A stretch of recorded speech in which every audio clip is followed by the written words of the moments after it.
Hi everybody, welcome to Best of British Blackwell. Something very different for you today. I'm actually going to be trying to cook a steak using two new gadgets that I recently bought.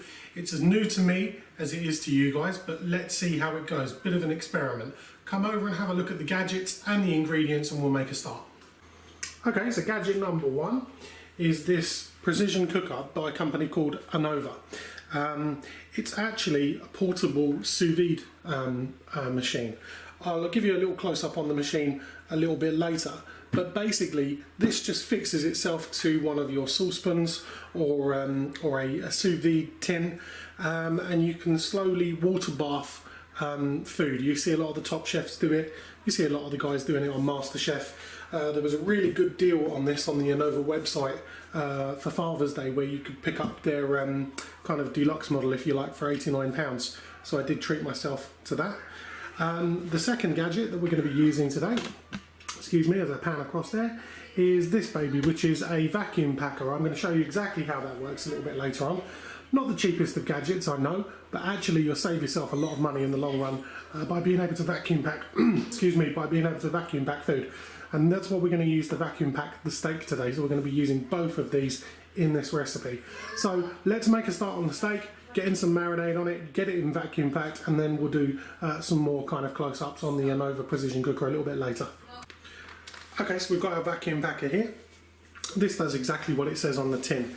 It uses some kind of plastic bagging, if you like, to seal, remove the air, and then seal anything that you want, really. And I'm going to be using this today as an aid for my sous vide machine here, to vacuum pack the meat into marinade first of all. Now they give you a roll of bags here which is kind of open at both ends, and whenever you use a bag you need to seal it first of all. And the way you do that is you get the end of the bag in this little space here, drop the machine down, and then you press the button that says manual seal. When the light goes out there, the bag will be sealed. Takes, you know, 8, 9, 10 seconds, something like that. Light's gone off. As you can see, the bag now has that lovely seal in it. That's not going to open anymore. Then what we do is we just cut off the required amount of sealed bag here. As you can see, I've got a kind of decent sized sirloin steak there which I'm going to put inside this bag. So I suppose I'm going to need about, I'm going to call it that much. Now, for the steak, we're going to prepare a very, very basic marinade, and then we're going to come back to this machine in a second.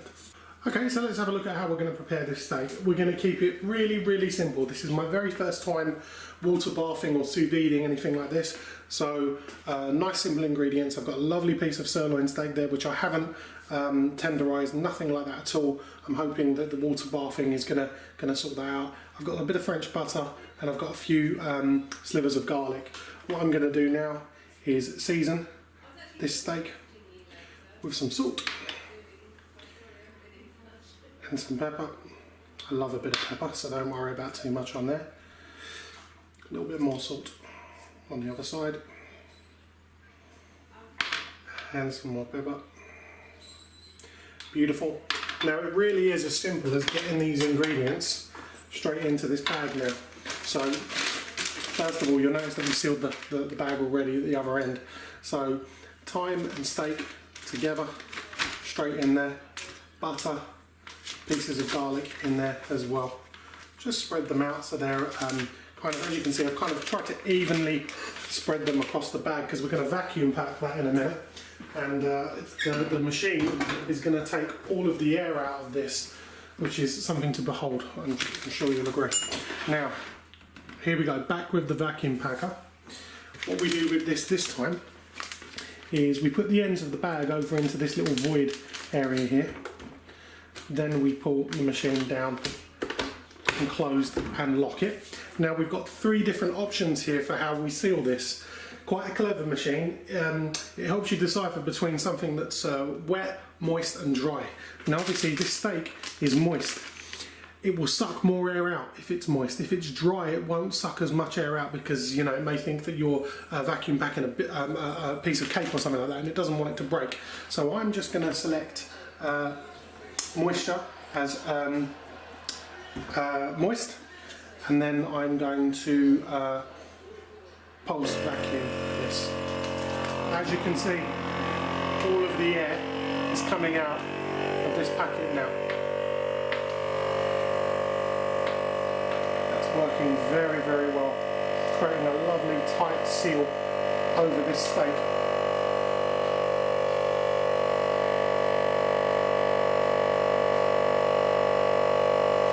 You can actually still see, if I can give you the close-up, I'm not quite able to now, but you can actually still see that there's air coming out of it here. Now what you also press is manual seal. That will seal this at the same time.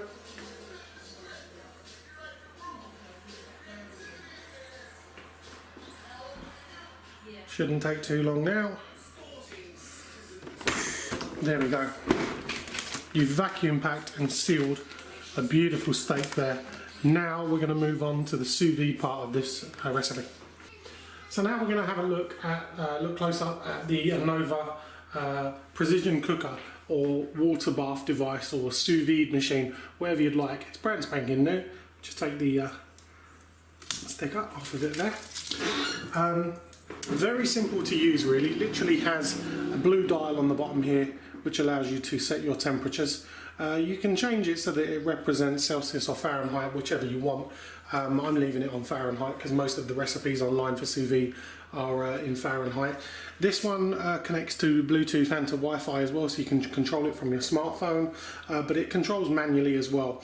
Now I will be buying a sous vide water bath here, but you know, for this test I'm just going to use a saucepan. Comes with a handy little clip on the back where you can clip it onto a saucepan. This is the largest one I've got for now, so this will have to do. Literally set it to 120 degrees Fahrenheit.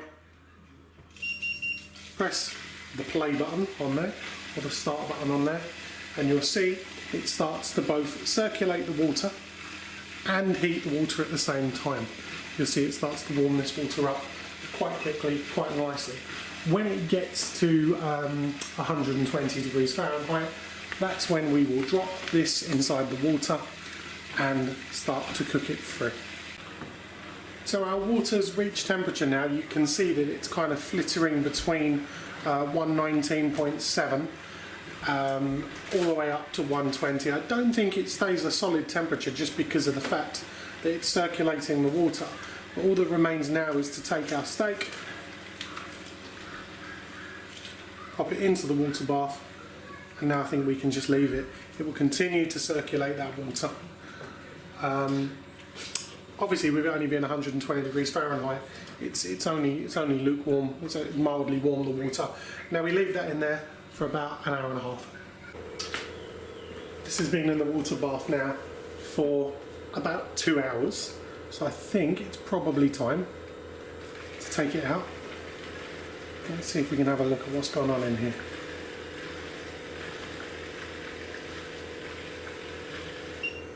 There we go. We'll stop that. Let's have a little look at what we've got. Let me just adjust the camera so you can see.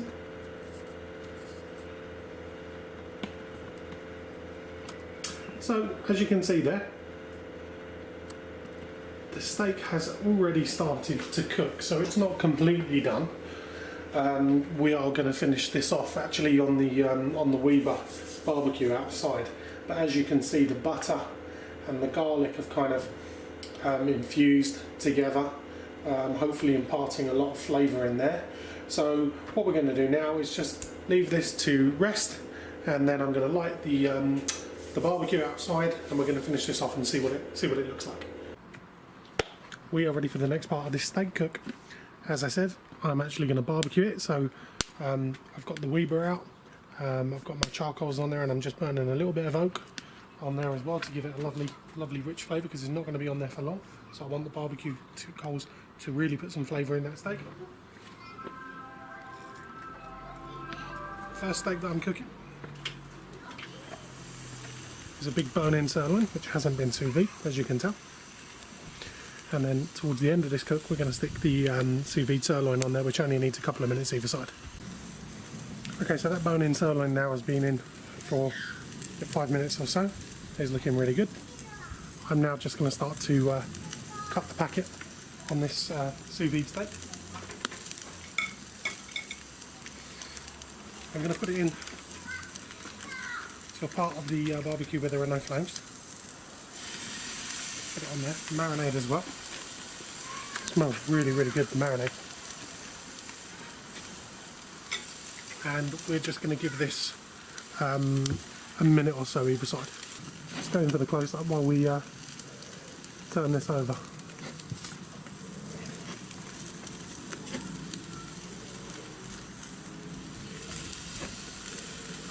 Beautiful.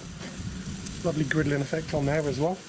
Obviously you're just finishing this off on the barbecue to get that that seared finish to it, but actually essentially inside it's probably done to a medium to medium rare.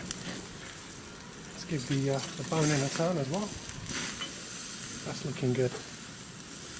This is a really thick cut of meat, I can probably show you that there. So getting a good sear on the outside isn't going to mean that it's overcooked, it's going to mean that it's beautifully pink in the middle. Okay, so let's go in with our meat thermometer. Check the temperatures on here. First I'm going to go in, the bone in. That's looking good to me. I'll give this another turn.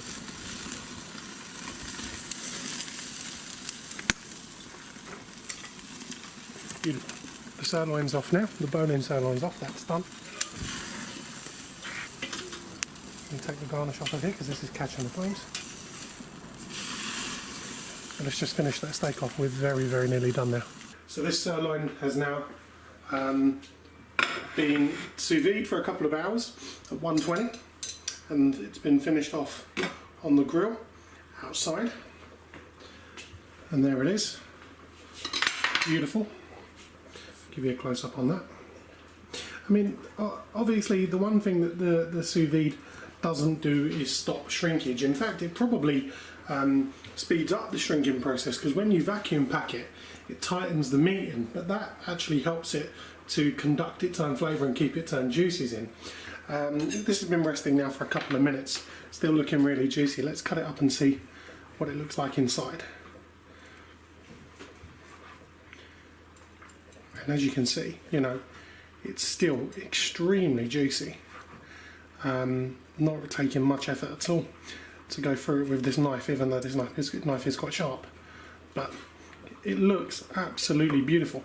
Probably, from my taste, probably just a little bit over actually, so I will learn by that mistake. I like it a little bit redder, but as you can see, you know, still a lot of juice in there. This is the edge cut here, you know, still extremely juicy. And wow, you can really pick up the taste of that beautiful garlic and thyme in there. Plus it's really got that lovely buttery finish as well. Sorry, the nutty finish from the butter as well. That's my first cook with the Anova water bath or sous vide. I'll definitely try it again very soon, and I'll definitely video it soon. This has worked out an absolute treat. I hope you enjoyed it.